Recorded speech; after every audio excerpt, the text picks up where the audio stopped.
Buenas tardes a todos. Damos comienzo al seminario de justicia penal. El tema del día de hoy es perspectiva político-criminal y agenda feminista. La expositora del día de hoy es Ileana Arduino y voy a leer una breve currículum de ella. Abogada por la Facultad de la UBA, coordinadora del Grupo de Feminismos y Justicia Penal del INESIP, INESIP, perdón. Eso, hasta ahí era. Es suficiente. Bien, bueno, el director del seminario es el doctor Mario Coriolano y le cedo la palabra así por si quiere decir algunas palabras para la expositora. Gracias, Yamila. Muy brevemente, en especial para agradecer a Ileana que nos acompañe hoy, el esfuerzo de estar en este seminario, así que muchísimas gracias, Ileana. Sobre todo, como estuvimos conversando con vos, este seminario convocado desde la Comisión de Derecho Procesal Penal y el Centro de Estudios de la Defensa Pública, el CEDEP, y la Clínica contra la Violencia Institucional, pretende ser un espacio para sembrar ideas, reflexiones en torno a la justicia penal. Eso lo hemos llamado, bajo el paraguas de la justicia penal, a los distintos temas que el lunes por medio tendremos hasta fin de año. Como hilo conductor, yo diría, habiendo tenido la primera clase con Alberto Binder el otro día sobre teoría del proceso composicional, hoy con vos acerca de la agenda feminista y la política criminal, y en la próxima clase lo vinculado al fuero penal juvenil y justicia restaurativa. Luego seguiremos recorriendo estas ideas que pretenden pensar una alternativa a la justicia penal, es decir, una alternativa diferente a una justicia penal que venimos viendo en la cátedra y que sin duda en el caso de la región y de la provincia de Buenos Aires en particular, la reforma judicial pretendió dotarnos de un debido proceso constitucional en la reasignación de funciones en un modelo acusatorio formal. Sin embargo, después de 20 años nos encontramos con severos déficits en las garantías constitucionales y convencionales, ¿no?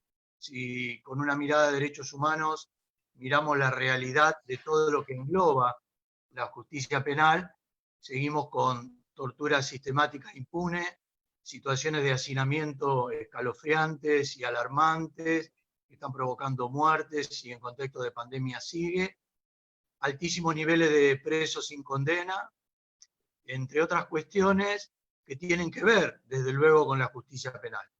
Y me parece que la universidad pública tiene que ser, como hablamos el otro día con Alberto, uno de los actores para repensar una nueva justicia penal.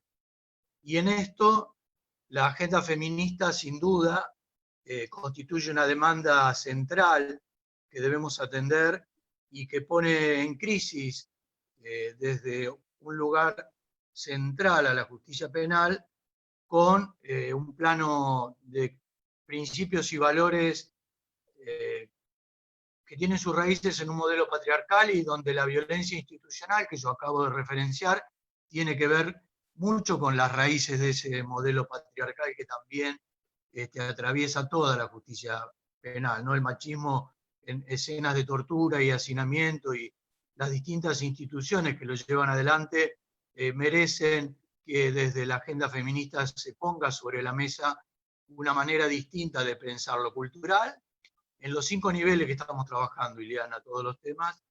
A lo cultural le agregamos el plano de las políticas públicas, en tercer lugar un plano normativo, que en el caso de la justicia penal engloba normas nacionales, provinciales, pero siempre en el marco convencional.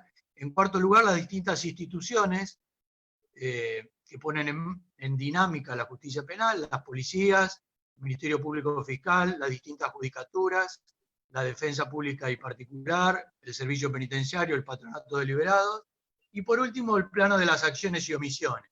Como decíamos en la cátedra, mucho de lo que se dice hay que revisar, pero también ver qué cosas no se dicen en la facultad en torno a la justicia penal y al proceso penal. Y en esto te vamos a escuchar con muchas expectativas. La pregunta, ¿dónde está Facundo Castro?, interpela a la justicia penal, un pibe que estuvo buscado 2 meses por un fiscal provincial, encargándole esa búsqueda de una desaparición forzada a la propia policía bonaerense.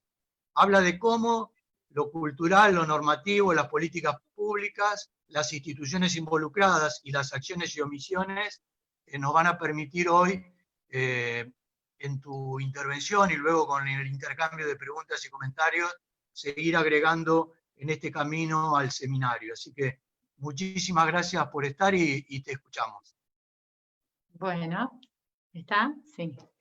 Buenas tardes a todos, todas, todes. Agradecerles en primer lugar la invitación, por supuesto, a las personas que se sumaron, agradecerles el tiempo y la escucha en estos tiempos de sobreoferta, además de actividades online y demás, así que lo valoramos especialmente.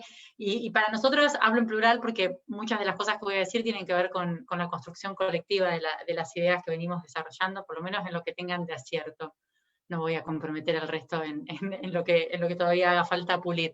Pero durante mucho tiempo venimos discutiendo en espacios feministas, en espacios con cierto grado de permeabilidad a las cosas que tenemos para decir, y afortunadamente también se van abriendo otros, como este, al que hemos sido invitadas, donde, bueno, la discusión aparece un poco más reconocida como una discusión que no es una discusión de apéndice, de adorno, de ponerle el tono de época que el feminismo exige, sino ir reconociendo que desde la interpelación feminista es posible también identificar circunstancias estructurales y medulares que, si son analizadas sin prejuicios, sin falsos dogmatismos, lejos de inscribirse muchas veces en las reacciones de, ¿cómo decirlo?, repelentes, ¿no? De que todo lo que provenga de este campo es por definición o sinónimo de punitivismo o de venganza, que en definitiva es una idea bastante histórica, ni siquiera es una novedad de los últimos tiempos, esta idea de lo único que quieren es venganza, o la idea de puro ensañamiento punitivo, para comprender que también en esas interpelaciones, que las teorías de género, que los pensamientos feministas, como dice Tamar Pitch en plural, porque de hecho una de las valías de las perspectivas feministas es precisamente la de renunciar al discurso monolítico de un campo científico, ¿no? En gran medida es también una oportunidad de romper eso que todo el tiempo se dice como una verdad de perogrullo, de la centralidad de la multiagencia, la importancia de la interdisciplina, pero que sobre todo en el campo jurídico y en el campo jurídico penal muchas veces es repelido sobre la base de repliegues de tipo dogmático, para algunas versiones, porque hay otras cosas, como por ejemplo las neurociencias, que son recibidas con bastante buena receptividad. Sin embargo, por ejemplo, las interpelaciones feministas son muchas veces desdeñadas en términos, por ejemplo, de su cientificidad, como si el conjunto del discurso jurídico lo tuviera. Así que, en realidad, nosotras agradecemos esta posibilidad de poder discutir también en términos de teorías jurídicas, en términos político-criminales, desde una perspectiva feminista, porque también una de las cosas que sucede muchas veces en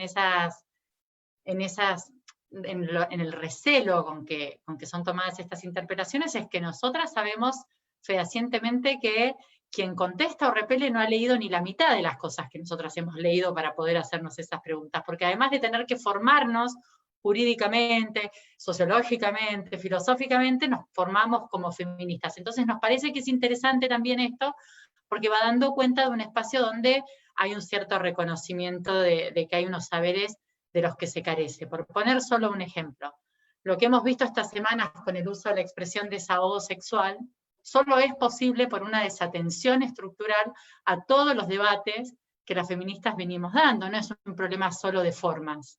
Hay un montón de personas que estamos formadas y que venimos pensando en estas reflexiones, a las que ya no tenemos deslices, entre comillas enormes, de esas características, sencillamente porque comprendemos que estamos hablando de formas de abuso de poder, del mismo modo que muchas otras personas tampoco ya tienen esos deslices en relación con las torturas, o con ciertas formas de violación de los derechos humanos, digamos. Sin embargo, todavía, cuando se trata de deslices sexistas, sigue habiendo una especie como de permitido, de, bueno, no hemos llegado al momento de cambio cultural, pero lo que hay también es, esto por eso es importante, la universidad señalan que no escuchan.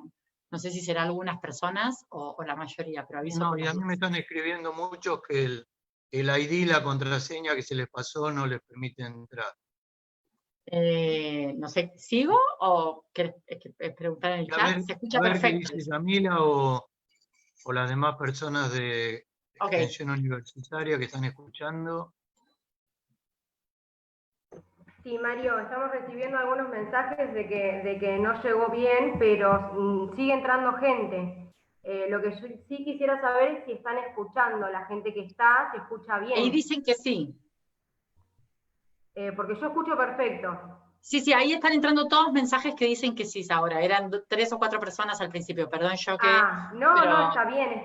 Cualquier cosita nos vuelven a avisar. Con respecto a la gente que no le ha llegado, estoy tratando de a la par también ir contestándoles el mail para que puedan ir ingresando. Igualmente ya tenemos 75 personas acá y hasta 95 llegamos a inscribir. Los demás están viéndolo por el Facebook, que ahora me fijo también cuánta gente hay. Pero lo estoy tratando de solucionar en el momento. Gracias, Yamila. No, de nada. Perdón por la interrupción. Retomo, decía entonces que estas interpelaciones es interesante empezar a pensarlas también en relación con muchos de los problemas y de los asuntos que siempre han sido relevantes para el garantismo, sobre todo, ¿no? Yo hace poco en un curso decía, bueno, yo antes que feminista fui garantista. Entonces hay un cierto tono que hubo en algún momento que yo creo que se va superando también acerca de una especie de antinomia irreconciliable entre sostener una perspectiva garantista o respetuosa del debido proceso y hacerse cargo de estas interpelaciones feministas. Me parece que en gran medida si hay un acercamiento y un intento, digamos, por comprender en qué consiste esta interpelación, probablemente encontramos muchos más puntos en común que los que habitualmente estemos dispuestos. Voy a tratar de graficar esto con algunos ejemplos.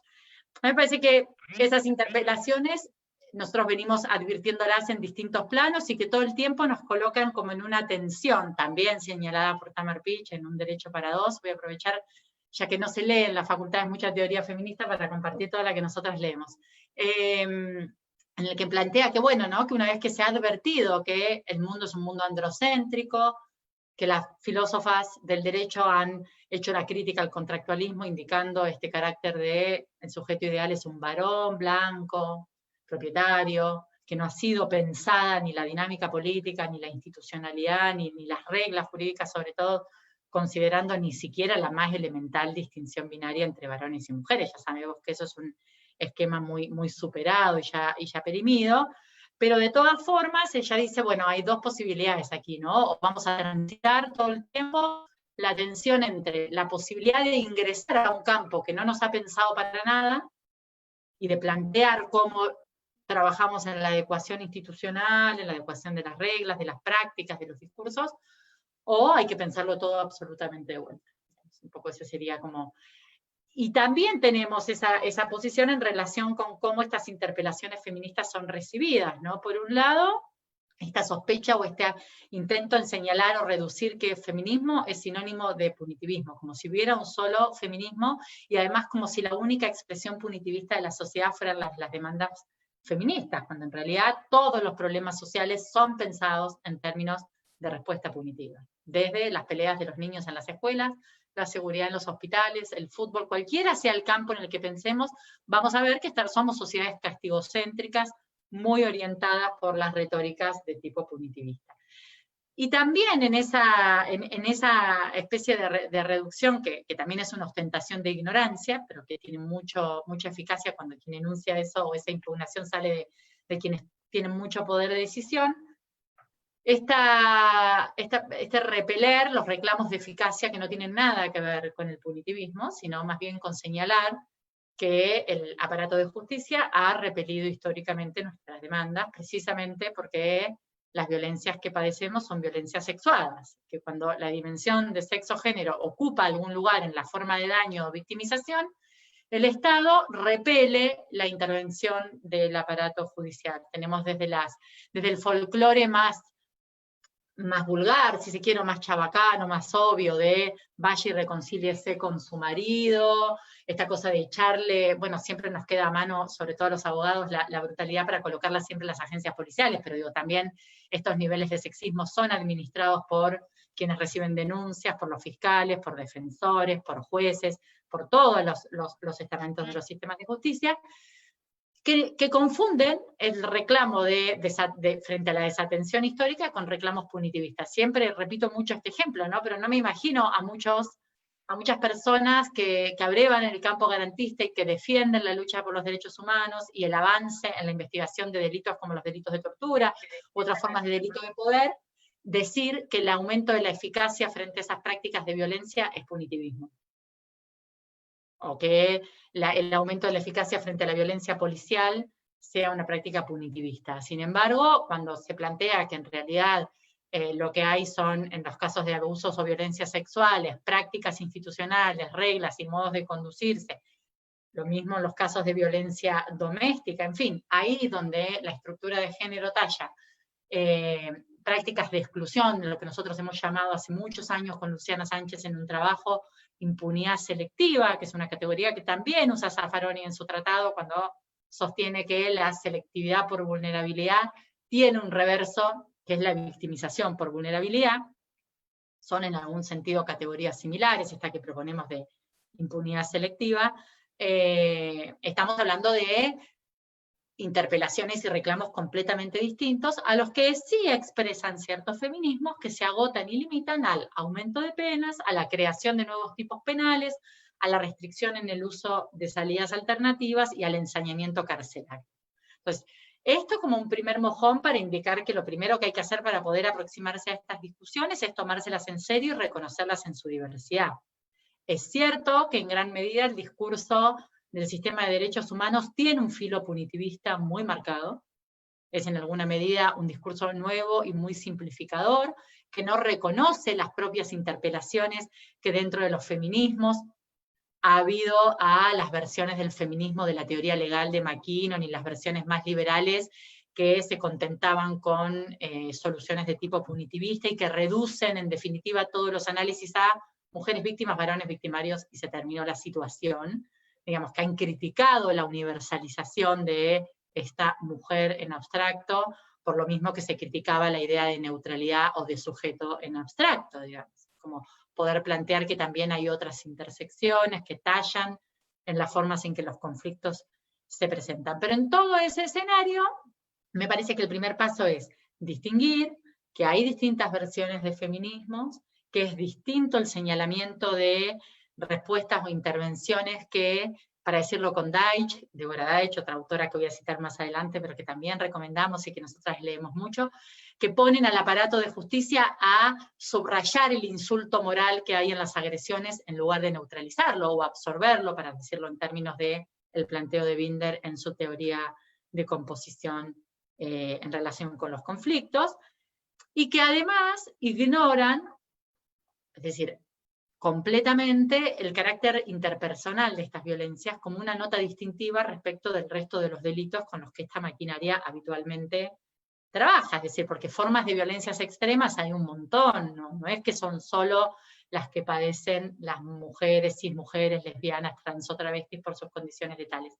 Pero lo que sí hay como una nota diferencial es, por un lado, el carácter sexuado de estas violencias, que no se presenta en otros delitos incluso violentos, ¿no? Por ejemplo, el homicidio entre varones regularmente. Hay episodios en los que sí, pero incluso la sexualización de la violencia en esos casos suele ser una forma de humillación de aquel que es agredido.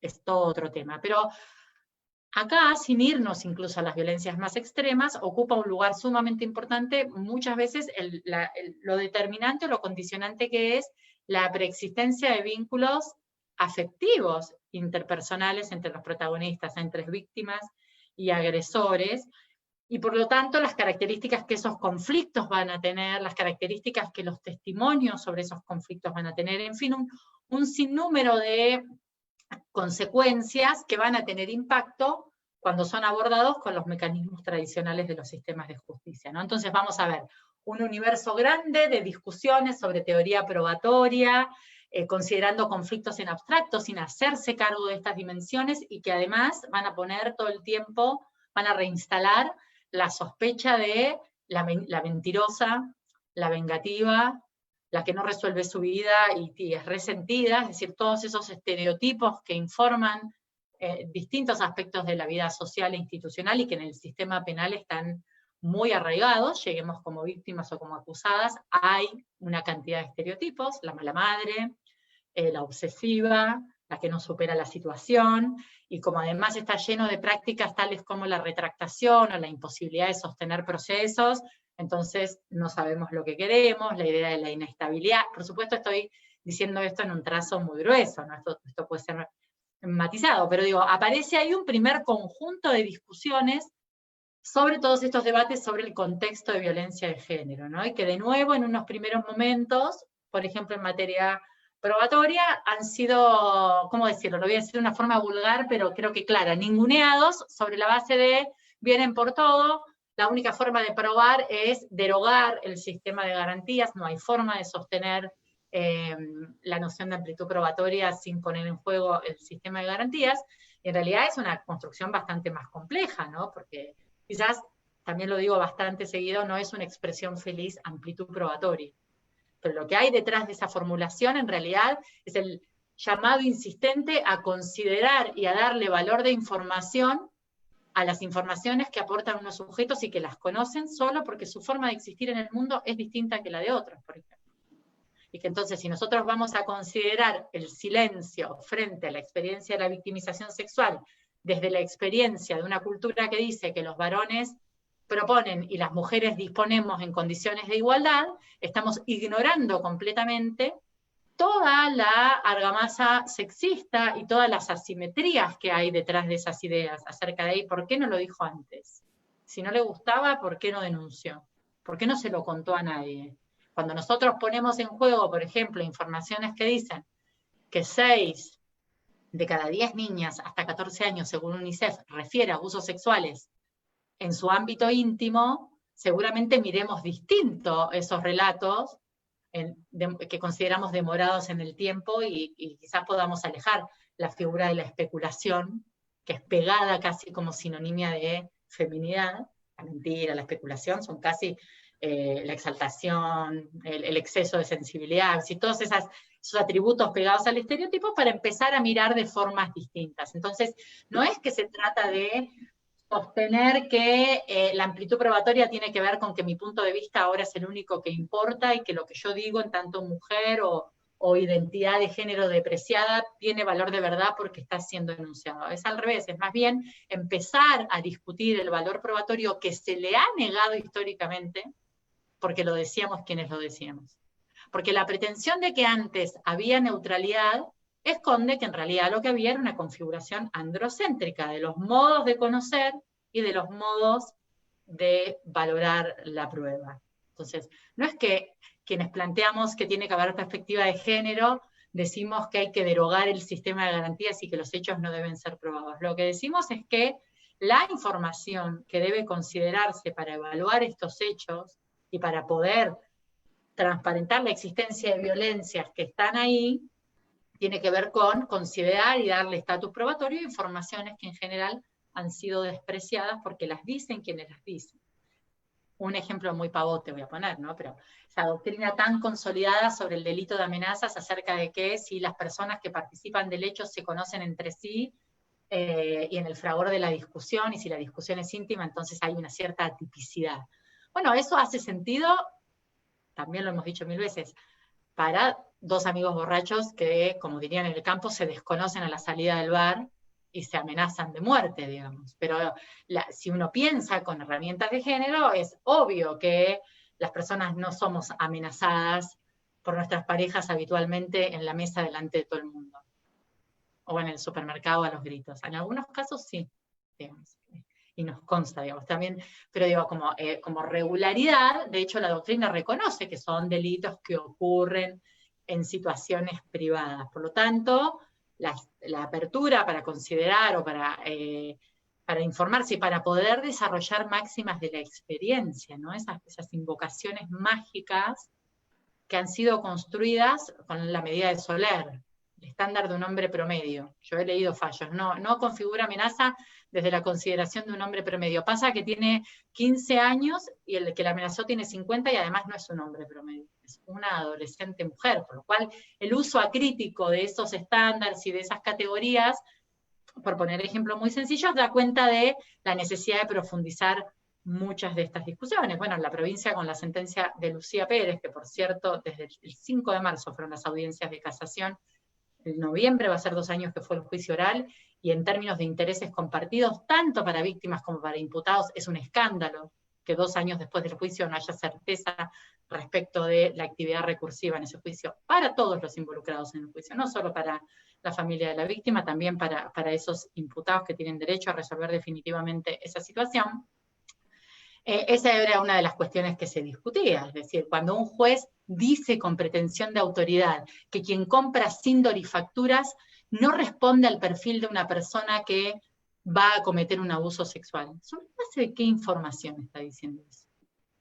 ¿Sobre la base de qué experiencia, de qué máximas de la valoración puede afirmar eso? Yo, si fuera defensora, estaría muy preocupada de una afirmación de esas características, porque si tengo que defender a alguien que compró cerveza o que consumió, por ejemplo, sustancias ilegales o ilegalizadas, va a tener muchas dificultades para defenderse frente a ese magistrado que sostiene, sobre la base de qué experiencia, que comprar sin dorifacturas es incompatible con una conducta de abuso. Lo digo porque no es un problema del uso del estereotipo solo respecto de las víctimas, que está prohibido en la ley, que está prohibido en las convenciones, y esa sentencia está plagada de estereotipos sobre las víctimas, sino también los problemas que plantea no reconocer la existencia de estereotipos también sobre la masculinidad, en relación con quién puede ser un sujeto agresor o quién no. Pensando en que esto no es un problema solo de las acusaciones y de los intereses y derechos de las víctimas, sino que también debería ser un indicador de mala calidad en las defensas técnicas el apoyo en el prejuicio o el estereotipo sobre las víctimas. Porque eso funciona del mismo modo que en los delitos que no son de género, funcionan los estereotipos sobre el pibe chorro. Es la misma dinámica. Si nosotros nos apoyamos en formas de razonamiento que no se hacen cargo de las estructuras de opresión del contexto, que en este caso es de género, pero que defendemos en otros delitos, por ejemplo, cuando defendemos casos de protesta social, cuando defendemos casos de violaciones al derecho a la propiedad y queremos argumentar situaciones de necesidad, necesitamos información para que el conflicto y las relaciones de asimetría que lo informan estén colocadas para que la decisión sea una decisión adecuada a la realidad, y una decisión en abstracto del hecho A, entonces B, como si fuera el manual de casos de Sansinetti. No, hay circunstancias, y en estos casos esas circunstancias además tienen esta peculiaridad que marcaba al principio, que tiene que ver en la inmensa mayoría, no en todos, pero en una gran cantidad de estos casos, la nota distintiva es el carácter interpersonal del vínculo, que no existe en otros. Para ponerlo, por ejemplo, con el dato sobre homicidios de varones y mujeres, según la estadística de Naciones Unidas, es claro que el 93% de las víctimas de homicidio en el mundo son varones. Pero cuando vemos las víctimas de delitos ocurridos en el ámbito familiar, resulta que el 60% de las víctimas son mujeres. Y cuando vemos quiénes han sido asesinados por su pareja, resulta que eso es el 93% de las mujeres y un 7% de los varones. Eso se invierte completamente. Por lo tanto, hay circunstancias de contexto, históricas, que por supuesto no desplazan la obligación de probar los hechos del caso, pero mi experiencia, mi modo de comprender el mundo es completamente distinto. Si yo ignoro que las sociedades en las que vivo son así, que si no lo ignoro, que si pretendo una especie de neutralidad o imparcialidad que está absolutamente considerada en abstracto. Para ir un poquito más rápido, solo voy a dejar como título que la imparcialidad es otro universo en el que están empezando a abrirse discusiones, ¿no? Recusaciones de magistrados o de fiscales que acusan o juzgan con perspectiva de género, como si prescindir de la aplicación de una parte de la Constitución fuera una alternativa interpretativa legítima. ¿No es? El uso de un arsenal, independientemente de las configuraciones ideológicas que todos tenemos, respecto de cómo el mundo debe ser. Pero la actividad de juzgar, hacerlo con perspectiva de género y sin estereotipos, es una obligación constitucional. No es una reivindicación cultural de un sector de la sociedad. El artículo 6 de Belén do Pará dice que el derecho a una vida libre de violencia incluye el derecho a ser juzgadas sin estereotipos. Cualquiera sea la condición en la que seamos juzgadas, como víctimas o como acusadas. Luego, ustedes saben, está lleno de recomendaciones de CEDAW, de pronunciamientos del Sistema Interamericano de Derechos Humanos, indicando que uno de los gravísimos problemas de acceso a la justicia es precisamente la persistencia en no utilizar perspectiva de género para investigar, para acusar, para defender y para juzgar los hechos. Entonces, las discusiones que acríticamente damos sobre imparcialidad, bueno, imparcialidad subjetiva, objetiva, causales amplias, causales estrictas, y todas las discusiones dogmáticas que hemos tenido en relación con incluso las reformas normativas de los sistemas acusatorios, de los sistemas inquisitivos a los acusatorios, la importancia de la democratización de este debate, todavía tienen pendiente discutir, por ejemplo, qué vamos a hacer con las discusiones de parcialidad o imparcialidad frente a intervenciones previas manifiestamente estereotipadas. Tribunales que insisten en llamar por nombre de varón a acusadas travestis, que se reivindican y se autoperciben con otra identidad que la ley les reconoce, es decir, decisores jurisdiccionales que deciden violando la ley de identidad de género. ¿Podemos o no impugnar la parcialidad de ese tribunal para su intervención siguiente, o nos vamos a seguir amparando en que en realidad es la imparcialidad frente al caso? Y vamos a culminar a estar todos con una lupa para tratar de ver en qué renglón la corrección política no alcanzó, porque cuando esas cosas son brutales es bastante sencillo. Pero cuando han sido muy brutales, ¿por qué no podemos habilitar otras discusiones, otros términos para la discusión de la parcialidad o imparcialidad? Solo por poner un ejemplo muy rápido, porque es una discusión enorme, y un trabajo muy bueno de María Piqué y Mariano Fernández Valle, que en este momento no recuerdo dónde está publicado, pero María Piqué tiene una conferencia que dio el año pasado en nuestro encuentro de feminismos y justicia penal, en un panel precisamente donde discutíamos sobre debido proceso de interpelaciones feministas, y ella escogió este tema. Y la Convención Americana de Derechos Humanos establece la garantía de imparcialidad respecto de todos los involucrados en el proceso, no solo respecto de la persona que llega acusada. Entonces es una construcción mucho más compleja, en la que con mucha más humildad que la que habitualmente podemos ver, podríamos decir sencillamente, no lo pensamos. Hay que empezar a pensarlo porque no lo hemos pensado. O veamos en qué están pensando las autoras feministas, porque son las únicas que hasta ahora vienen haciéndose estas preguntas, porque vienen lidiando con estas cuestiones, ¿no? Luego, otro universo importante, me parece, es el del tiempo y las discusiones sobre prescripción. Toda la doctrina y la dogmática que leamos va a decir que viene desde Roma, que la idea de un cuerpo que perece ya no puede ser perseguido porque el castigo máximo, que el desinterés del Estado, la desidia, en fin, conocemos los argumentos tradicionales para sostener por qué, e incluso el desinterés por parte de la víctima una vez pasado el tiempo. Pero cuando pensamos en estas violencias, es un poco absurdo y contraintuitivo sostener que lo que hay es desinterés. Que si alguien está hablando 20 años después de un abuso que sufrió cuando tenía 7, es evidente que hay muchas circunstancias concurriendo, pero desinterés no hay. Entonces, ese argumento no debería estar. Tampoco hay desidia estatal, sencillamente porque nadie conoció el hecho antes. O la hubo de otros organismos del Estado, o hubo desidia social, frente a la imposibilidad de vivir en sociedades, como dice Cristi, que no ofrecen audiencias, ¿no? Él dice, hay que medir el máximo de atrocidad, o hay que evaluar el nivel de atrocidad que las sociedades toleran por el nivel de silencio que las violencias domésticas tienen a su favor, ¿no? Entonces, para pensar el modelo de justicia frente al genocidio nazi, piensa primero en la imposición del silencio y la función que el secreto tiene en relación con las violencias domésticas. Entonces, y lo que dice precisamente es, hay que construir sistemas que puedan generar audiencia. Audiencia en el sentido de decir, no tolerar que el secreto o el acallamiento de otros sea una pauta de orden social, una pauta que asegura cohesión social. Nosotros vivimos en sociedades cohesionadas en base al silencio frente a los abusos. Entonces, eso en este momento está siendo puesto en discusión, y cuando nos aproximamos a las discusiones de prescripción que ya están tallando jurisprudencialmente, la Corte tiene casos para decidir, la Casación Nacional ha decidido con algunos votos muy interesantes en minoría, la Cámara de Apelaciones de Garantía de La Plata, hay un fallo interesante, muy interesante para mí, de un juez de garantías de Pilar, que dice algo muy obvio, ¿no? ¿De qué tiempo soportando la persecución está hablando este acusado si nunca lo persiguió nadie? Si es la primera vez que alguien denuncia un hecho. ¿De qué tiempo soportado está? ¿Quién estuvo soportando todo este tiempo? De nuevo, ¿no?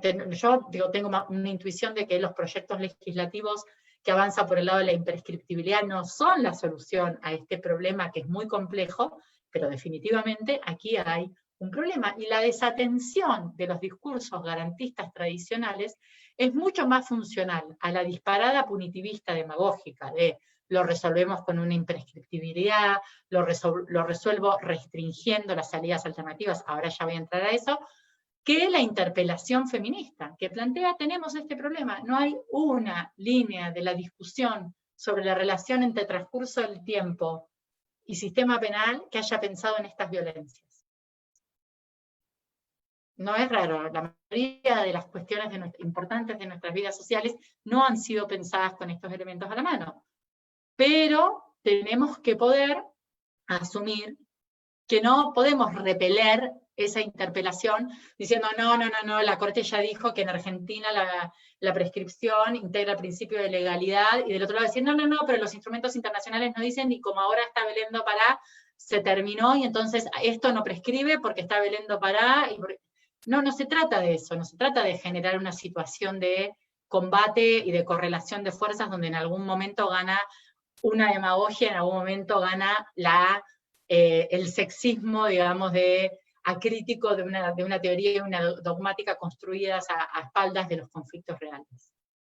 Se trata de ver cómo vamos a hacer para integrar todos estos niveles de la discusión. Y un último punto en el que, yo no sé si ya me extendí demasiado, pero en el que por ahí me voy a detener un poquito más para conectar con algunas de las cosas que planteaba Binder en el encuentro anterior, y con algunas que van a tener que ver con la dinámica de la intervención que me sigue, que la verdad me da muchas ganas, porque creo que estamos hablando o girando alrededor de las mismas herramientas. Una de esas expresiones concretas frente a la interpelación por la ineficacia. Por ejemplo, llego a la audiencia de juicio y me entero que le van a dar una probation ahí. Me hicieron ir hasta el juicio. Hace 3 años que declaro 20 veces, que voy, que aviso que violó la perimetral. Llego y digo que bueno, que tal cosa, pero que la reparación me parece realmente exigua porque llevo meses pagando psicólogos, porque estoy manteniendo la casa, porque la reparación tiene que tener otra forma, y entonces me dicen que no, que mi opinión sobre la reparación es totalmente irrelevante. Entonces se produce esto que mencionaba antes de una intervención que en lugar de reparar, humilla. En lugar de hacer de la intervención del Estado frente al conflicto una instancia de absorción de la violencia y de reconfiguración para pacificar, produce esta idea de qué me estás hablando, me estás cargando. El texto que menciono de Débora Deitch, después yo puedo mandar los materiales si quieren, tiene un ejemplo muy elocuente de una persona en la que el juez se toma el trabajo de decir que en realidad, aunque ofreció más dinero, gana poca plata, gana menos dinero, y que por lo tanto le va a ajustar la reparación ofrecida a una reparación irrisoria, de monedas. O como vemos muchas veces, yo trabajo en la justicia de la ciudad, reparaciones en las que lo que se ofrece es un pedido de disculpas que no implica admisión de responsabilidad ni modificación del estatus de inocencia. ¿Está bien? La ley dice eso. Pero lo que tenemos que discutir es que una herramienta creada en el año 94, cuyo debate parlamentario no hay ni una referencia a este tipo de conflictos, sino a la necesidad de desagotar el sistema de justicia penal y a la necesidad de responder con otras intervenciones frente a quienes van a tener condenas, a quienes son primarios, para decirlo como en jerga, a quienes van a tener su primera condena penal, con un monto bajo, penas bajas y demás, evitar el efecto criminógeno del encierro para las penas cortas, para decirlo de una manera. Un debate muy largo, muy interesante. De la Rúa era senador, Aslanian era ministro de Justicia, es un proyecto de ley con muchos fundamentos, muy distinto a lo que hay habitualmente, el que introdujo la probation en nuestro Código Penal, pero por supuesto, imagínense que es del mismo año que se aprobaba en la Convención de Belén do Pará, no tiene ni una referencia a todos estos conflictos. Estas discusiones no venían por ahí. Estos procesos de reforma que señalaba Mario con todos sus déficits al principio, han pensado en el sistema de garantías, luego han adquirido la retórica de la eficiencia, en la cuestión del crimen complejo, pero no han tenido nunca una interpelación en términos de perspectiva de género, de cómo van a lidiar estos sistemas con estas formas de conflicto. Entonces, frente al uso de salidas alternativas, otra vez aparece esta falsa disyuntiva, ¿no? De salidas sí o salidas no. Con un piecito, para decirlo así. Si hay algo que le ha hecho piecito al desastre, es el fallo Góngora, por supuesto, ¿no? Que hay que entender históricamente como un fallo que sí tuvo una virtud, como señala Cecilia Hoppe en un trabajo, que es haber puesto en evidencia que era un desquicio, que el sistema de justicia operaba con la lógica de la descongestión, y esta idea de la impunidad selectiva, estos casos que vienen por acá, los mando a probation. Se van para allá. En términos, digamos, escandalosos, con probation que nadie controla, por ejemplo, con una jurisprudencia de la Casación Nacional que sostiene que el mero transcurso del tiempo, si el Estado no controló, hay que darla por cumplida y se terminó.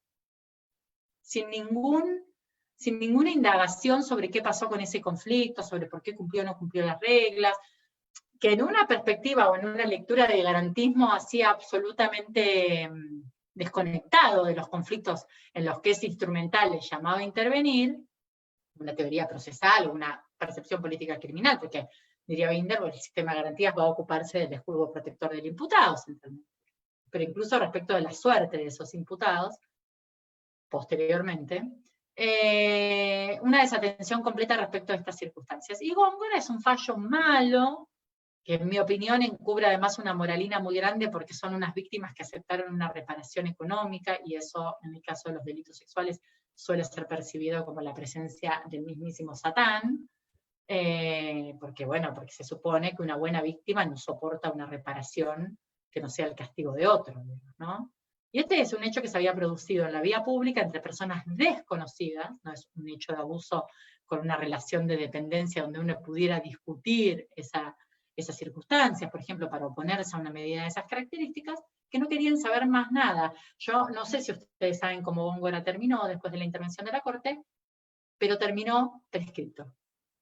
O sea, la propuesta de la Corte Suprema de Justicia de la Nación, en la que dice de ninguna manera probation, todo debe ir a juicio, se produjo en un caso donde la víctima, que se hartó de decir quiero este acuerdo, se encontró con que no tuvo juicio porque prescribió.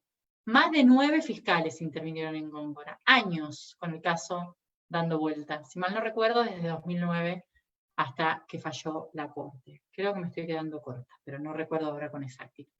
Lo que digo es que eso, Góngora, ha dado lugar a un debate que todos conocemos, bastante estéril, porque por un lado sigue habiendo probations, que siguen funcionando sin los controles que habitualmente hay, por supuesto hay excepciones, voy a tratar de nombrar algunas, o otros creen que es una victoria la restricción, ¿no? Las reformas normativas como la de la provincia de Buenos Aires, otras provincias que han reivindicado mismo el sistema Interamericano de Derechos Humanos a través de MESECBI, que reivindican la prohibición de la probation y de cualquier sistema o principio de oportunidad. Para todas las violencias, pensemos que la ley de violencias tiene 6 tipos y 6 modalidades. Entonces estamos estableciendo una regla que prohíbe salidas diversificadas para todas las violencias en abstracto consideradas, sin ningún anclaje en ninguno de esos debates sobre la dinámica que estos conflictos tienen. Hay un artículo muy bueno de Elena Larrauri que se llama ¿Por qué retiran sus denuncias las mujeres maltratadas?, ¿no? Que precisamente aporta elementos para mostrar que, contrariamente a lo que el feminismo institucional, neoliberal, enquistado en estos macro discursos plantea, nosotros no necesitamos sistemas binarios, más bien hay que sospechar del modo binario de construir el mundo, que digan juicio o nada. Lo que se necesita es una intervención que se haga cargo de las diversidades de aristas que los conflictos tienen, que pueda pensar o recentrar la intervención para orientarla, como señalaba Binder, hacia la composición, la reparación, eventualmente en algunos casos habrá la necesidad de la conducción del caso hasta un juicio, pero también amalgaman con otro principio rector que impone obligaciones, que es el de última ratio o mi intervención, y además atando siempre la intervención a la existencia de lesividad. Lo que es inadmisible es la imposición de una solución en nombre de las víctimas que implica no escuchar a las víctimas, porque te tutelo, no te escucho. En nombre de una protección integral, no me importa nada de lo que tengas para decir. ¿Cómo termina eso? Por ejemplo, en la Justicia Nacional, que se ha hecho una investigación que es interesante porque hay pocas así, que siguió casos durante 2 años, es decir, casos que ingresaron por la Oficina de Violencia Doméstica de la Corte, la hizo la Dirección de Políticas de Género del Ministerio Público Fiscal de la Nación. Está publicada en noviembre de 2018. Construyó una muestra de casos, ¿no? Unos 157 casos, una muestra muy bien construida, sobre 14 fiscalías, ingresaron los casos, y seleccionaron, de acuerdo al perfil de casos de violencia interpersonal, en el ámbito doméstico, de parejas o exparejas. El 70% de esos casos, entre 2015 y 2017, es decir, 2 años de tramitación, terminaron resueltos para la estadística. ¿Qué es resueltos? Archivados y sobreseídos en un 70% de los casos. 6 casos fueron a juicio, 1 juicio oral, 5 abreviados, y 19 casos fueron a probation. Si uno piensa en términos de calidad, la verdad es que la respuesta más representativa es la suspensión del proceso de prueba. Es decir, hubo probation a pesar de Góngora, que sabemos no ordenó ninguna jurisprudencia. Al contrario, ha generado un caos jurisprudencial.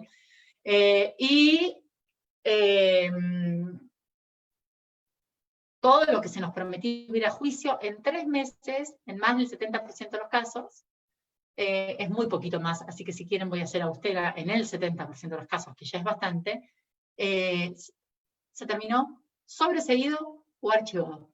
En 3 meses, 4 meses tiene el código más inquisitivo del país para terminar la instrucción. Nadie conoce de instrucciones que se terminen en 4 meses, pero las de estas violencias, en 3 meses. ¿Qué pasaba cuando una víctima se retracta? Se cierran los casos. ¿Qué pasa cuando las mujeres denuncian? ¿Cuál es la primera medida probatoria? Una pericia al cuerpo médico forense. Entonces, yo escribí algún análisis sobre ese informe, te creo cuando te retractás, pero cuando denuncias, hagamos una pericia, ¿no?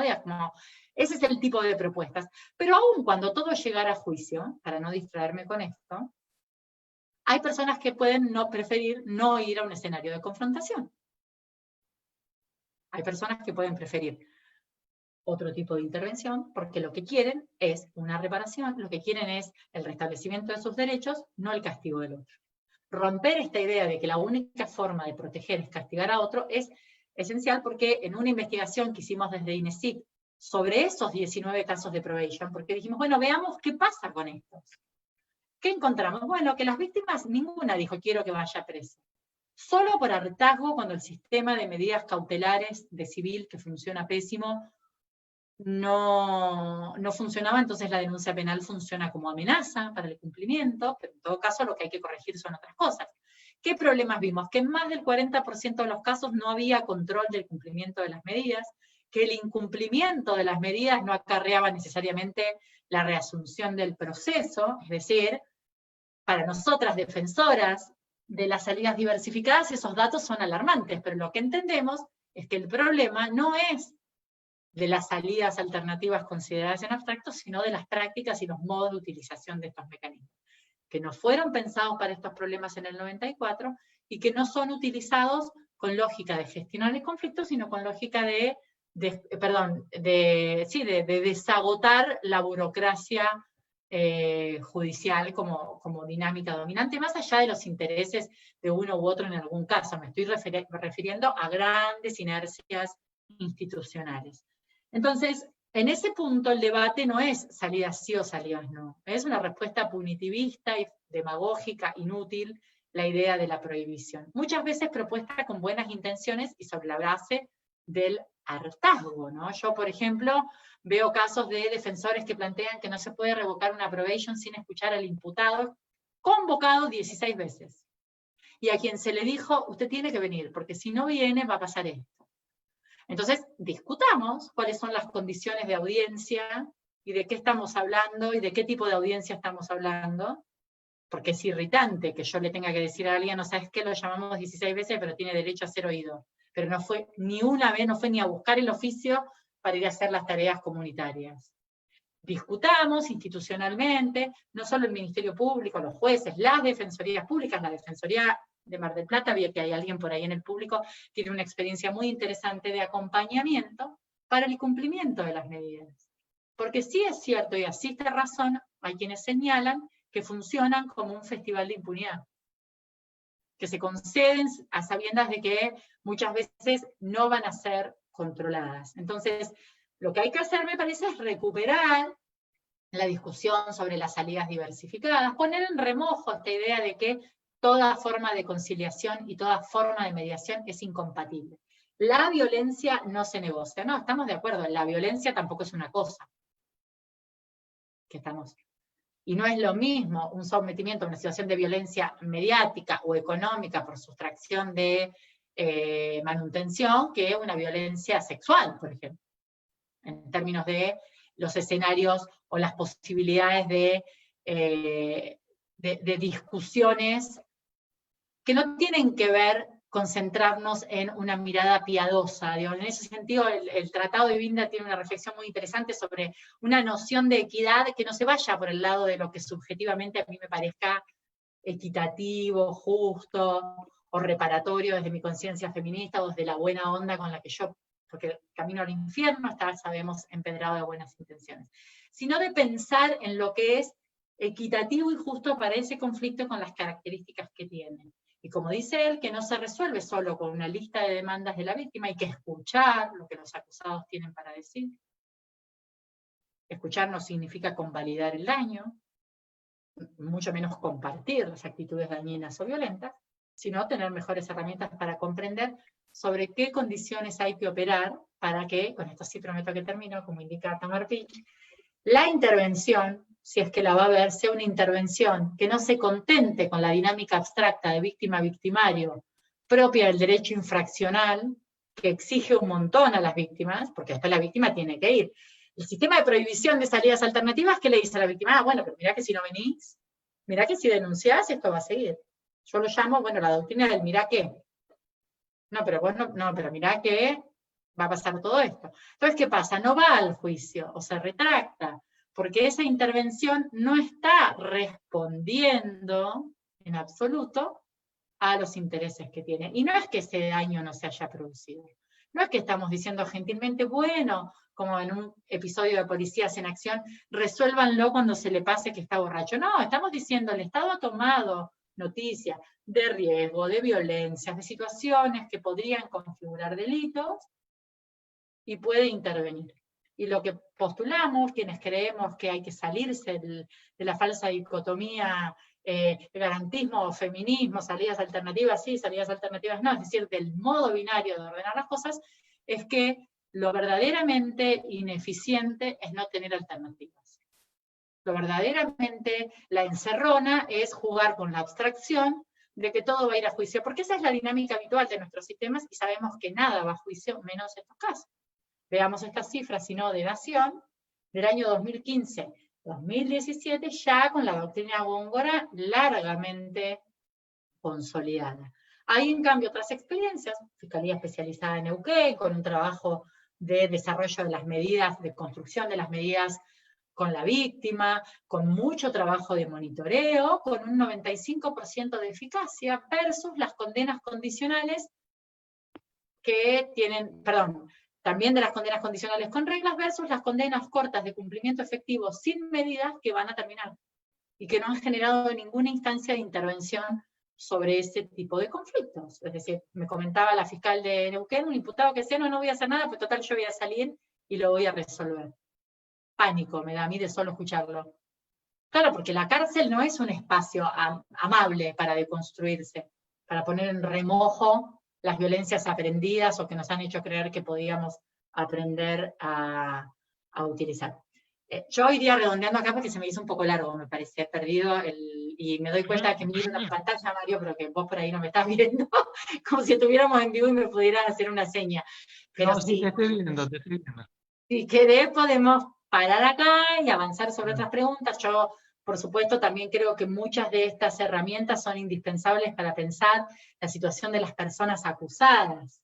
Creo que hay un error enorme. Primero, pienso que es éticamente inadmisible para las defensas públicas, como he escuchado en algunos casos, colegas, sostener que se puede tener perspectiva de género para defender cuando yo llego con una imputada y que puedo ser todo lo estereotipado, sexista, misógino y violento que quiera cuando tengo que defender a alguien frente a una víctima de agresiones sexuales, por ejemplo. Entonces me parece que eso no se puede sostener, digamos, por muchas razones.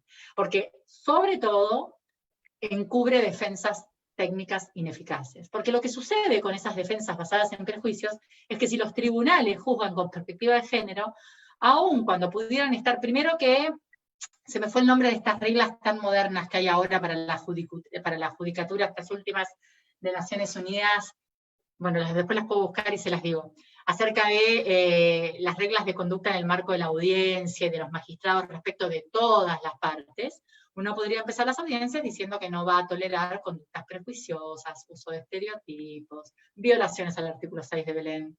No para, es decir, hay marco normativo para, aún en sistemas muy adversariales, meter cortafuego y decir de ninguna manera.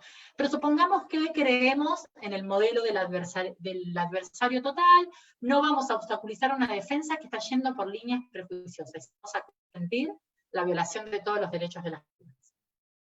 La Corte Interamericana ya ha construido una doctrina obligatoria para nosotros sobre qué no se puede hacer en una actividad de interrogatorio. Pero bueno, supongamos que la desconocemos, como ocurre con la mayoría de los magistrados de este país. Pero puede llegar el momento de juzgar en el que diga, mire, escuché como en el caso de Lucía Pérez, leí en sus WhatsApps que en abril dijo, lo voy a decir con las palabras de los jueces, que se cogía tipos de 27, 29 años, pero eso no me dice nada de lo que pasó el 14 de octubre. La verdad, me dice un montón de eso. Pero respecto de por qué no pasó esto acá, no me dice absolutamente nada. Escuché un montón, fantaseemos con otro caso, respecto de un caso de la casación de la provincia, pienso que la casación de la provincia dio vuelta, con un voto de Piombo, casualmente, de una esposa que ya estaba acostumbrada, y que bueno, que en soportar había un cierto consentimiento. Yo puedo escuchar como jueza esa defensa y decir, ¿sabe qué? La verdad es que usted desconoce toda esta doctrina, este modo de comprender que en realidad en ese soportar, y me voy a apoyar en toda esta otra información, sí relevante, no en esto que en términos de calidad de información es basura y no sirve para nada. Entonces, me parece que poder poner en discusión esto es importante para todos, porque el éxito de las defensas estereotipadas, de las defensas apoyadas en prejuicios, está garantizado por jueces prejuiciosos, por jueces sin perspectiva de género y por sistemas que ignoran toda esta dimensión. Pero eso, además de generar responsabilidades estatales, va siendo socialmente intolerable.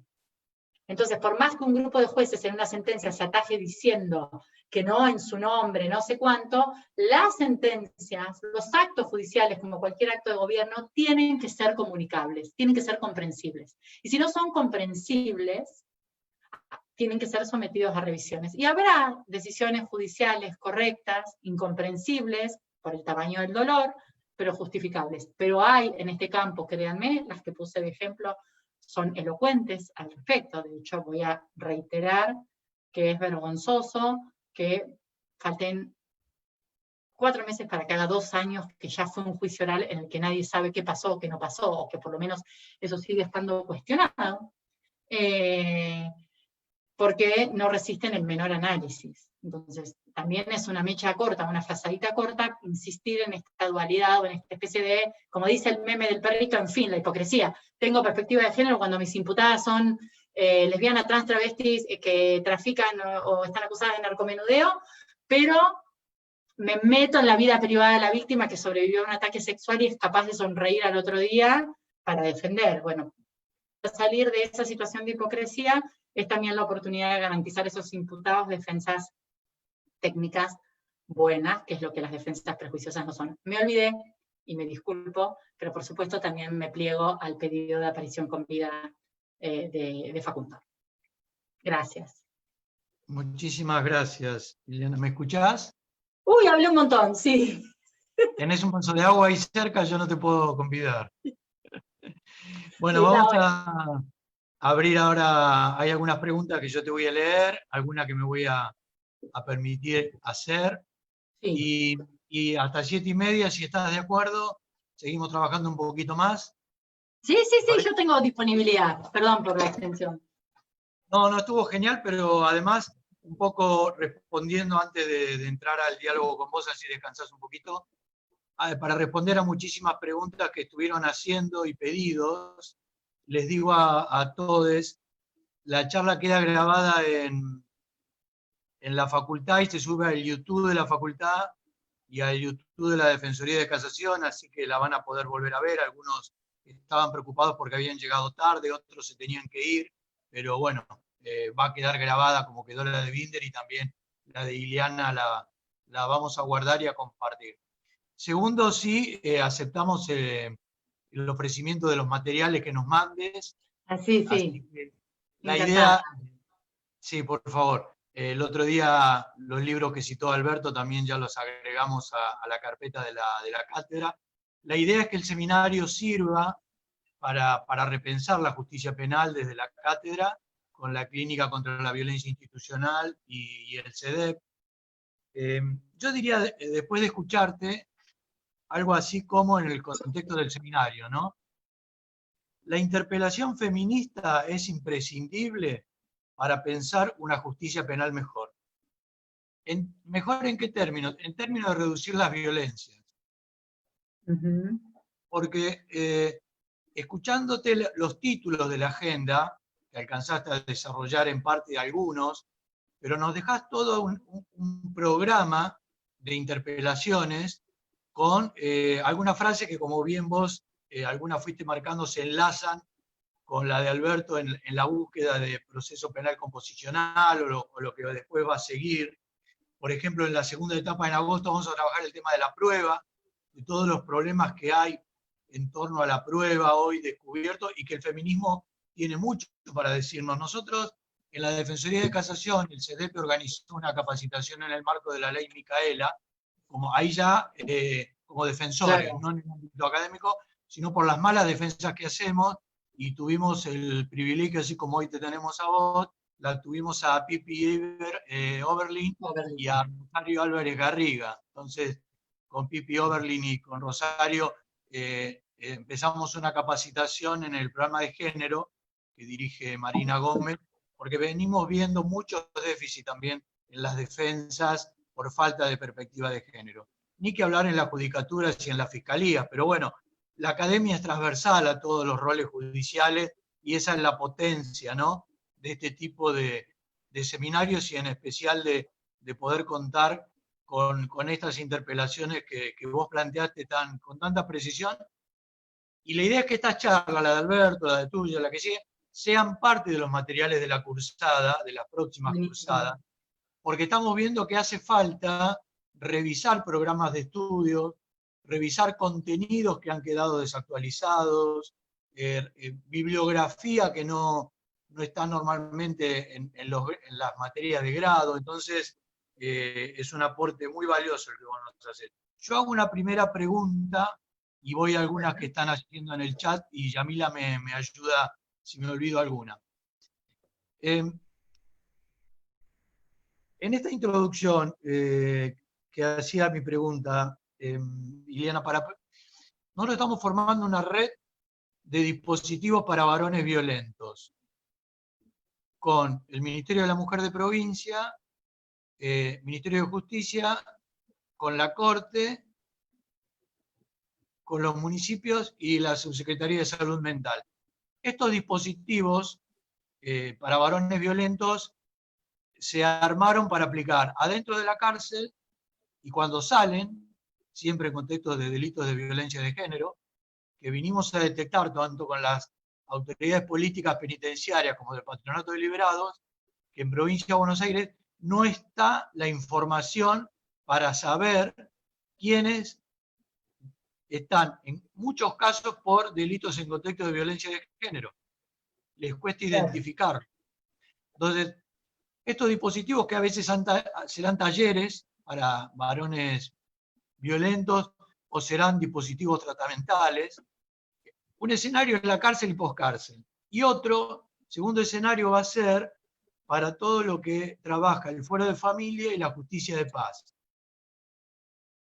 hay algunas experiencias de altísimo impacto en términos de prevención de la violencia de género, pero que son muy reducidas como pilotos nada más, y que creemos que deben ser políticas públicas. Un poco, te pregunto a ustedes cómo ven en el largo trabajo académico y territorial a este tipo de dispositivos para también darle contenido al abordaje, no solo la protección de víctimas imprescindible, la prevención, sino también que los varones en el ejercicio de la violencia intrafamiliar y de género tengan abordaje en la cárcel, cuando salen y en el contexto de las medidas que se dictan en el Fuero de la Familia y de la Justicia de Paz, que es un número altísimo. La Justicia de Paz tiene estadísticamente miles y miles de hechos de violencia de género y no tienen estructura, no tienen recursos, no tienen equipos técnicos. Entonces yo creo que en la provincia de Buenos Aires la creación del Ministerio de la Mujer y nuevas autoridades en el Ministerio de Justicia que han puesto esto en la agenda, en este espacio interinstitucional con la Corte y donde desde la Defensoría de Casación nos hemos sumado para articular la puesta en marcha de estos dispositivos y la diseminación de estos dispositivos. ¿Qué te parecen? Bien, yo no voy a opinar sobre los dispositivos de reeducación de masculinidad y tal, porque no trabajo eso, digamos, ¿no? Entonces sé que hay debates y todo, no, tampoco podemos opinar de todo. Lo que a mí sí me parece muy valioso de estas iniciativas es la decisión que hay detrás de el conflicto se gestiona. Y, claro, digo, las decisiones conceptuales que hay en relación con, por ejemplo, la dinámica de la violencia, los factores que pueden estar asociados, las circunstancias o los modos de vincularse que puedan tener algún tipo de incidencia o determinación. Lo más interesante también me parece la articulación interinstitucional, que, bueno, debe ser la reina del baile de los lugares comunes y vapuleados, pero que es una cosa muy difícil de hacer, pero imprescindible. Yo decías las estadísticas de experiencias pequeñas que muestran que funcionan, ustedes las deben conocer, pero hace poco circulaba un informe que había hecho el juez Vitale de Lomas de Zamora para la Corte de la Provincia de Buenos Aires, con personas condenadas en suspenso, que es otra posibilidad, incluso el propio Binder, ahora no me voy a meter en eso, pero cuando analiza la suspensión del proceso de prueba también piensa que podría ser pensada como bajo la lógica de la condena en suspenso, como una especie de condición resolutiva en algún sentido, ¿no?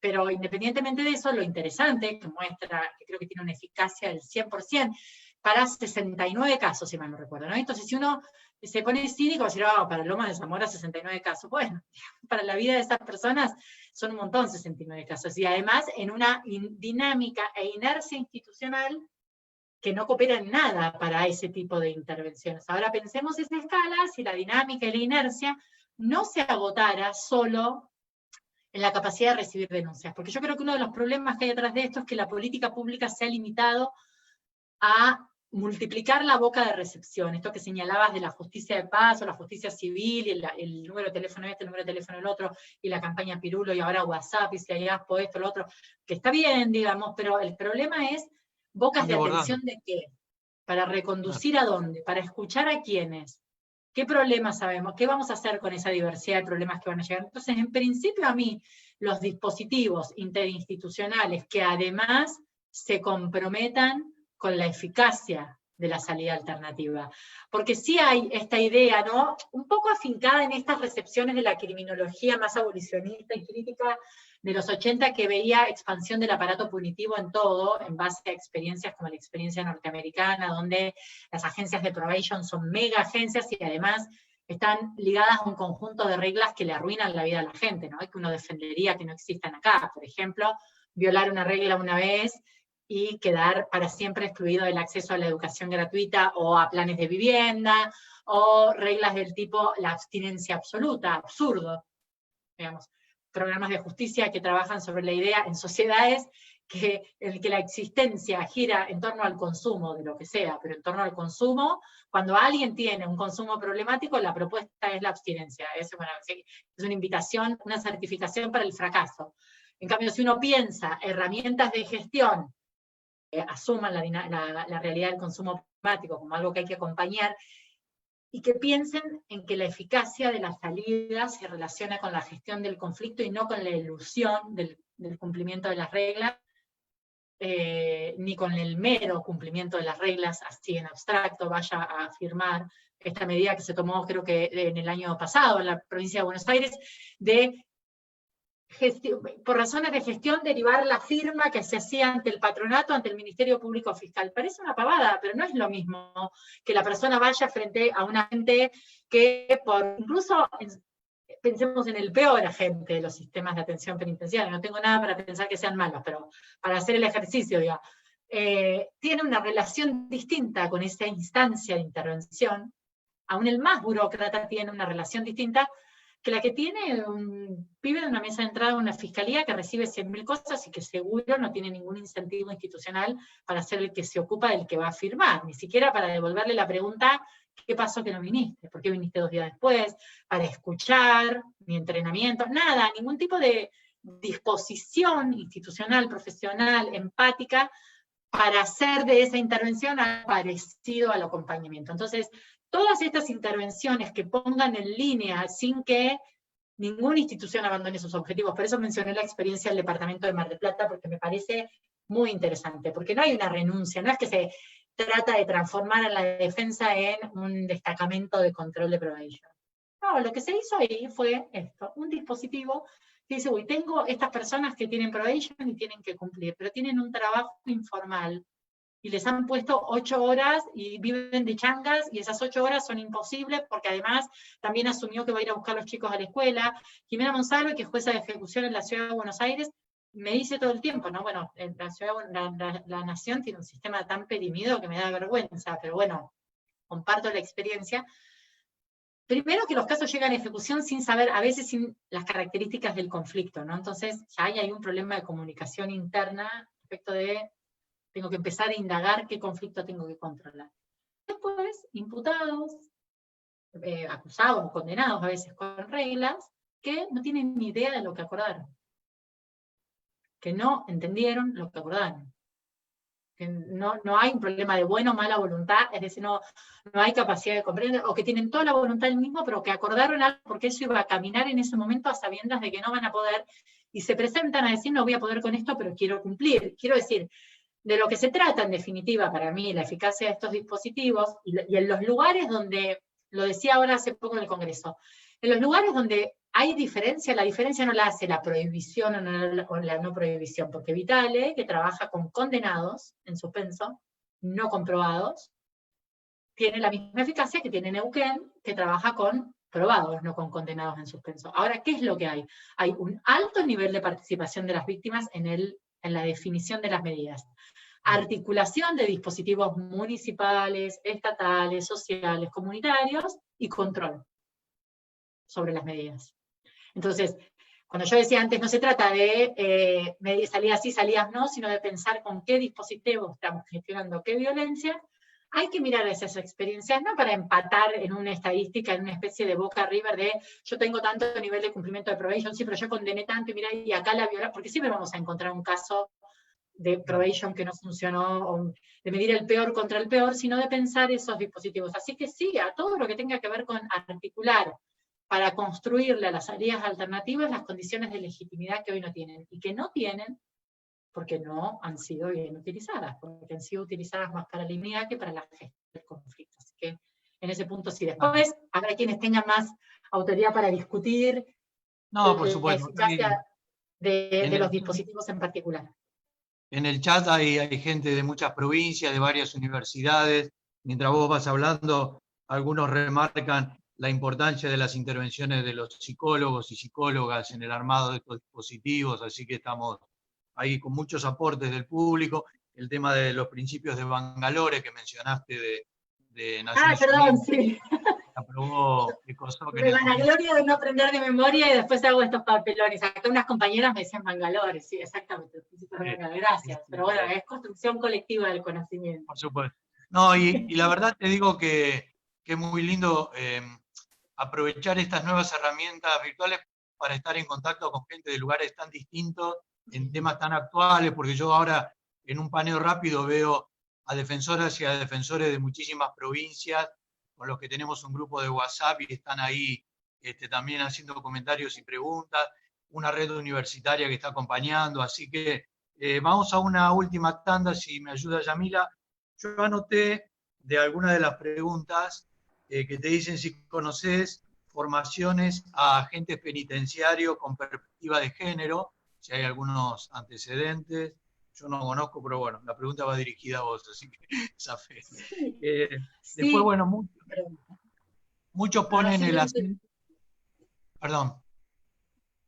Sí, perdón. Anoto. Pensé que ahí terminaba. No, después para agrupar preguntas y así responder todas juntas. Muchos ponen énfasis en el territorio, la violencia que padecen las víctimas cuando van a hacer denuncias. Más allá de esta multiplicación de bocas, hay muchas instituciones que las revictimizan y las maltratan cuando van a denunciar, ¿no? Ponen el foco. Es un comentario más que una pregunta. No sé, Yamila, si vos... Sí, Medio, también lo había notado como un comentario. También de Villa Dolores de Córdoba, Alejandra, dice que el juez de control no acepta juicios abreviados. ¿Se escucha? Sí. Sí. Ah, bien. Que el juez de control no acepta juicios abreviados en su juzgado por considerar que Góngora subraya la obligatoriedad de un juicio pleno y luego gran parte de los juicios suben a las cámaras, culminan en la misma forma. No escuché la última parte, perdón. Perdón. Que luego cuando suben a la cámara, digamos, los juicios culminan de la misma forma, o sea, como que no concluyen en nada. ¿Pero juicios orales? Te lo leo tal cual lo dice Alejandra. El juez de control no acepta juicios abreviados en su juzgado por condicionar que Góngora subraya la obligatoriedad de un juicio pleno y luego, en gran parte, los juicios suben a la Cámara, culminan de la misma forma. Supongo que de la misma forma es en abreviado. En la pregunta, o que no hay juicio. Tenemos a la que pregunta si nos quiere ampliar. Sí, si quiere puede abrir el porque no comprendo, perdón. ¿Quién es Yamila que pregunta, Alejandra? Sí, Alejandra Barbabora. A ver, Alejandra, si querés prender sí, ahí está. El micrófono. Hola, buenas tardes a ¿Qué todos. tal? Sí, no, es más o menos lo que yo quería plantear es, por ejemplo, que ante un juicio que demore mucho la justicia provincial aquí, ¿no? Y ante esas demoras injustificadas en la IPP y las sucesivas prórrogas, a veces se acuerda con la víctima, o sea, no se acuerda con la víctima, perdón, pero es como que la víctima está de acuerdo en hechos de violencia familiar que no son graves, obviamente, la solución del caso mediante esa vía, y han rechazado los planteos de juicio abreviado. El juez de control, basándose en el fallo Góngora, y no hace ningún trámite ahí, directamente rechaza el planteo y eleva la causa a juicio, y bueno, terminan con un abreviado en la Cámara 8 meses después. O prescripta. Claro, tal cual. Entonces porque es como nadie va a presionar. Sí, tampoco acepta probation, no acepta nada. Claro. Es como muy estricto en eso, y a veces causas de lesiones leves o coacción que tienen una pena menor terminan recuperando la libertad en el juicio por las demoras. También sin ningún tipo. Claro. Sí. Eso es lo que quería plantearles. Sí, porque en realidad Góngora, bien mirado, solo se podría condenar. Si la Corte quiso decir lo que parece que quiso decir, en realidad no debió decir juicio, debió decir condena, porque la idea de que todo debe ser enviado a juicio, bueno, hay que ver también la doctrina de la propia Corte sobre juicio, ¿no? Una Corte que ha sostenido durante años el esquema de acusación, defensa, prueba, condena, no me acuerdo cuál, el orden ahora exactamente, y ese esquema le cabía a sistemas procesales dolorosos, lo cual, puesta en diálogo con la propia jurisprudencia de la Corte, es problemática la definición, Y en estos casos en particular, además, bueno, es esto, es a lo que empuja, ¿no? Esta idea de yo me desentiendo, soy fiscal, mi acusación es flojita de papeles, y total cuando me vengan a pedir otra cosa le voy a decir, no, me opongo, soy fiscal comprometido, total le va a tocar a otro ir a juicio con ese mamarracho, que no tiene nada y que además está con una víctima que no quiere, que quiere otra cosa. Pero además, cuando sea el mejor caso de todos, hay una persona diciendo, con acompañamiento, porque la clave acá es desarrollar dispositivos donde la tutela no sea una idea de tutela victimizante, esencialista, sino una idea, como dice Elena Larrauri, que les dé a la víctima la posibilidad de exigir protección, pero también la de participar, porque si no, estamos reduciendo el avance a la posibilidad de ser protegida, como otros entienden que tengo que ser protegida. Y no a la posibilidad de ser protegida y además de participar en la construcción de la decisión que entiendo me protege mejor. Por supuesto con límites, ¿no? Porque yo tampoco podría pedir, por eso dije antes que es muy interesante el capítulo de Binder sobre equidad, y con que esto no se resuelve, aunque él no está trabajando solo con, no, me corrijo, no es que está pensando en casos de violencia de género, está desarrollando una teoría procesal. En estos casos no es que se trata de escuchar la larga lista de pedidos de quien demanda ha sido dañado, sino de construir una respuesta.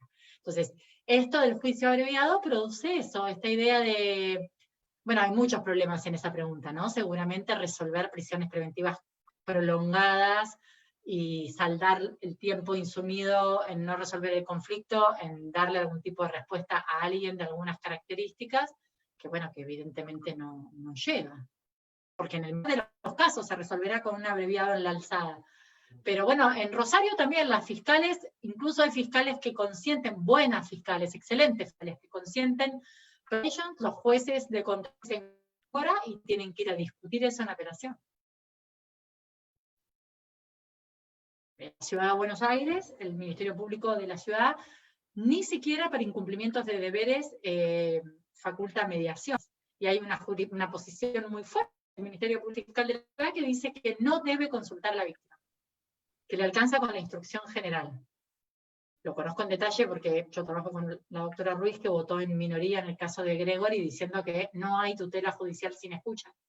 Es como, en todo caso podrá tener una opinión divergente y fundarla, y sostener que va a ir a juicio igual o que no va a mediar, por ejemplo, porque es una víctima acompañada con recursos, que está rehusando una intervención con condicionamientos.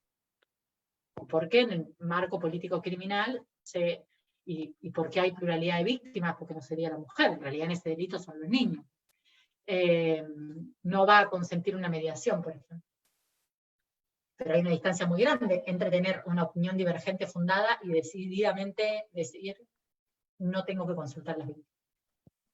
En nombre de Belén do Pará, aparte. O sea, porque te protejo, tu opinión no cuenta.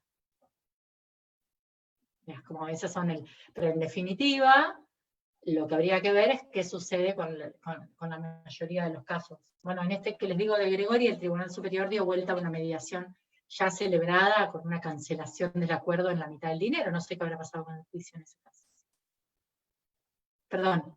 Y antes había una pregunta del servicio penitenciario. Sí, hay un montón. De hecho, yo creo que las fuerzas de seguridad y las fuerzas penitenciarias, en el país no hay tantas fuerzas penitenciarias. Muchas provincias no tienen servicio penitenciario. Tienen esa tarea como una tarea adicional de los cuerpos de policía.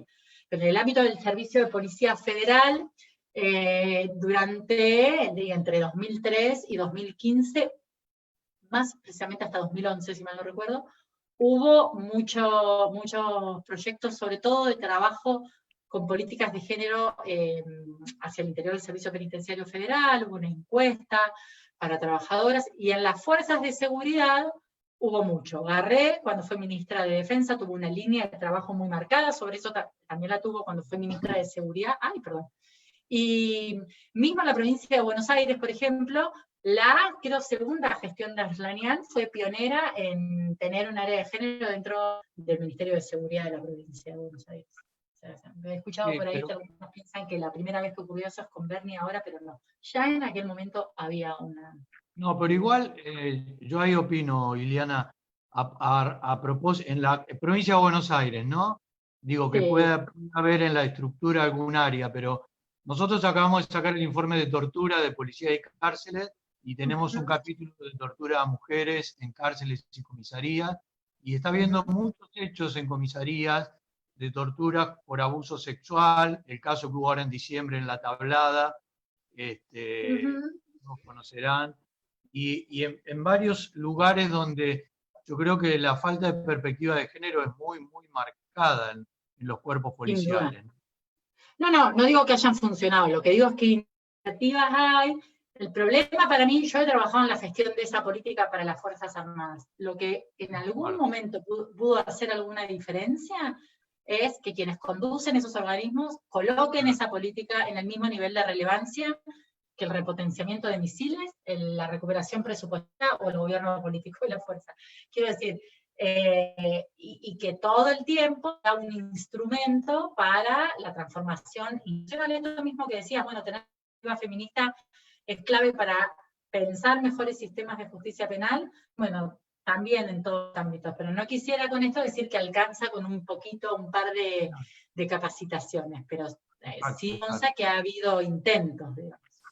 Ahí está Paula Montessori, que es una defensora que está pidiendo compartir una experiencia. Si prendes el micrófono, Paula, te escuchamos. Hola, no sé si se me escucha. Hola a todos y todas. Sí. Hola, gracias Ileana por tu exposición. Gracias. Quería traer y compartir la sentencia que se dictó la semana pasada en Santa Fe, que contempla perspectiva de género y bueno, que identifica estereotipos de género. Y me parece que es sumamente importante, conforme lo venías diciendo, respecto de reconstruir el rol de cada operador, ya sea de los fiscales, de los defensores, como en nuestro caso con Mario y varios que estamos presentes, y también de los jueces. Y en este caso, el juez subraya que el rol del defensor en un primer momento, que optó porque esta chica que había tenido un bebé y que falleció en circunstancias que no estaban del todo claras, en un primer momento la defensa optó porque la chica no declarara. Y con posterioridad se la escuchó y esto generó que de un inicio de que la calificación sea homicidio agravado por el vínculo, la Fiscalía la calificó en homicidio culposo y la defensa en el juicio abreviado relató que accedían a esta calificación y a esta pena porque ella quería terminar con esta historia, había estado presa 1 año, había tenido un intento de suicidio, y luego de escuchar todo esto, el juez rechazó el abreviado y absolvió a Rocío, me parece que se llama la chica, y bueno, me pareció una sentencia que nos interpela a todos, a mí me impactó mucho y bueno, quería compartirla por si alguna de los presentes no la tenía y la podemos poner a disposición. Tiene que ver también con esto de la debida diligencia que exige el principio sexto de los principios que hablaba Eliana de Bangalore en cuanto a la administración de justicia. Eso nada. Gracias, Paula. Si te parece, Ileana, tus 5 minutos para ir cerrando, ¿puede ser? Hablé un montón, pero no sé si habrá más preguntas o algo así, perdón, me cuesta a veces el redondeo. Yo no quiero abusar de tu tiempo, pero podemos seguir.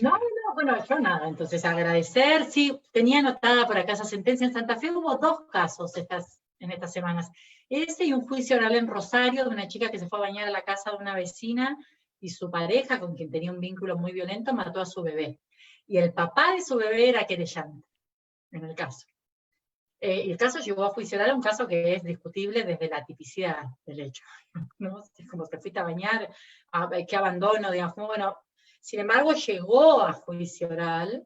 Entonces yo creo que a veces a los abogados nos cuesta la situación de Ateneo donde ponemos en remojo lo que hicimos, sobre todo lo que hicimos con las mejores intenciones. Pues no es un problema moral, es un problema de adquirir destrezas argumentales, capacidades técnicas, de saber que no hemos estado, por eso insistí tanto con, no es para perder la calma, es sencillamente ni lo pensamos, ni siquiera lo hemos considerado. Entonces, no podemos responder como samuráis, sino, no, o sea, yo hace poco me reía porque alguien me decía, no sé qué, del último libro de Ferraioli que tiene como 6 tomos, releo Ferraioli todo el tiempo, de hecho, con el grupo de estudios que coordinan en ISIP somos como 30 y pico, y la semana que viene vamos a leer unos textos de prescripción de Binder del año 93, es decir, volvemos a leer, ¿no? Digamos, para retomar estos debates, pero no es que, y me reía porque le digo, bueno, mira, no dice el libro de Ferraioli será muy interesante, pero no dice género, no dice mujer, no dice feminismo, en todo este índice que veo. Y la verdad es que no es de lo único que hay que hablar, pero si en el último tiempo alguien cree que puede desarrollar un aparato conceptual para entender el mundo, ignorando todas estas dimensiones, probablemente ofrezca confusión, ofrezca más de lo mismo y tenga muchas dificultades para ser leído o ser, digamos, percibido como una respuesta, como un aporte legítimo. Yo sé que esto puede sonar, de hecho lo dije delante de una gente que me, por poco, ¡ay, qué atrevida!, todas estas cosas, pero que no, es al revés. De hecho, el propio Ferraioli, bien leído, en sus trabajos sobre derechos humanos, sostiene que el garantismo es un programa en constante ampliación, que hay que pensar en la noción de garantías sexuadas, porque aún con una visión muy binaria de varón-mujer, él asume que hay una serie de circunstancias procesales y otras sustanciales, como el aborto o la autonomía y la disposición del propio cuerpo, en las que hay que pensar específicamente, y utiliza esa expresión, garantías sexuales. Entonces no es que es una especie de petulancia de, ay, no se han dado cuenta de nada, no, la verdad es que no, nadie ha estado pensando en esto. ¿Es agresivo? Es agresivo. ¿Es violento ignorar? Sí, es violento ignorar. Bueno, sigamos, digamos. Pero esa sentencia esta segunda de Rosario también me parece que viene bien para esto, ¿no? Digamos, es interesante, el juez es un juez que hizo una sentencia hermosa, que además repelió un abreviado. Se tomó muy en serio su trabajo de juez, pero también hay que preguntarse desde el punto de vista de la defensa, y esto sin ánimo de injuriar a nadie, si toda esa piedad condujo a algún lado. Si no hacían falta herramientas de formación feminista para entender que alguien se haya querido suicidar, que alguien tenga vergüenza de enfrentar un juicio en el pueblo chiquito en el que el juicio era, son herramientas para litigar un caso, y no para entregarla como un chanchito en un juicio abreviado, con una pena corta pero de efectivo cumplimiento, ¿no? Digo, sé que suena fuerte esta última expresión, pero lo que quiero decir es que probablemente sea una carencia de herramientas para hacer de eso que es subalternizado, que se cree que es un conocimiento menor, una herramienta de litigio y de argumentación, que es lo que el juez finalmente hizo en su tarea de control. Digamos, lo que me parece que es un lindo desafío para las defensas es cómo hacer para llegar a esos casos, para que los jueces suscriban sus teorías del caso activas con perspectiva de género y no tengan que reemplazar su rol por falta de herramientas. Por lo demás, un lujo para mí la escucha, las preguntas, me vuelvo a disculpar porque hablo largo, quedo a disposición, sé que veo por ahí a Fabiana Danti, de cuya experiencia en Mar del Plata hablé, me da un poco de pudor porque es como hablar en lugar de otros, pero les aliento también, ella estuvo el año pasado en nuestro encuentro de feminismo y está su video subido en el canal de INESIP, y el grupo, voy a hacer una pequeña propaganda, nosotros estamos trabajando estas investigaciones sobre uso de salidas alternativas, nos cuesta mucho conseguir campo para ver, estamos disponibles, las metodologías las compartimos, estamos todo el tiempo haciéndonos preguntas, trabajamos también en una línea de sistematización de buenos estándares de litigio en materia de violencia sexual. Vamos a sacar ahora el primer boletín de herramientas para litigar con perspectiva de género. Estamos también haciendo un análisis de sentencias de femicidio, viendo cómo construyen los fiscales los casos, pero también cuáles son los principales argumentos de las defensas en ese tipo de casos.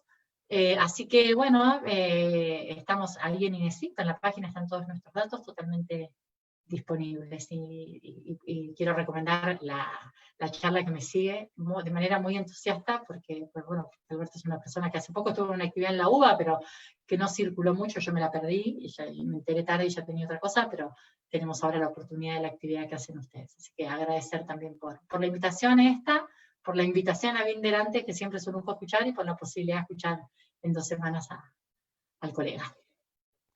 Gracias. Liliana, ahí mandan saludos una red de profesoras. Sí, ahí veo, muchos saludos. De la Universidad Nacional del Litoral de Derecho. Qué bueno. Y nada. Yo soy de Venado Tuerto, además. ¿Cómo? Que yo soy de Venado Tuerto, soy santafesina, así que tengo Mira, un corazón santafesino. mira vos, bien.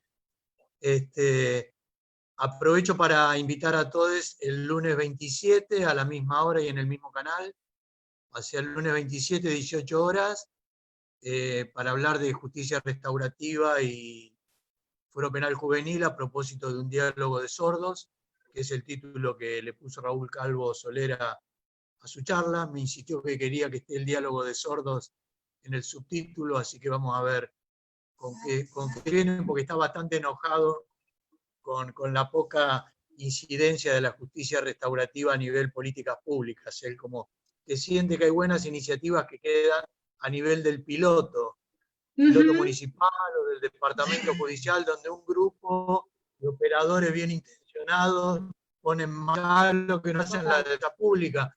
Hay muy buenas prácticas. Yo algunos había escuchado lo que están haciendo en Mar del Plata Fabián Adante y otro equipo, pero muy de costado, y la falta de independencia de la defensa pública en la provincia de Buenos Aires, violando todas las convenciones internacionales a vida y por haber y la Constitución, a pesar de una sentencia de la Corte que le pone un plazo al Consejo de la Magistratura. Sin duda que la falta de independencia de la defensa pública en la provincia de Buenos Aires impide la diseminación de buenas prácticas de defensa, de mejorar nuestras calidades, ¿no? Y así cada una de nuestras instituciones. Por eso la interpelación de la academia, la interpelación de organismos no gubernamentales como INESIP, que es parte de la historia de la reforma judicial en la región, y siempre están ustedes interpelándonos, y eso es imprescindible. Así que gracias por el aporte, Ileana. Seguimos en contacto, y a todos por haber estado conectados. Chao. Un saludo, gracias a todos. Chao, chao. Hay que ser más decidida. Ay, bueno, gracias.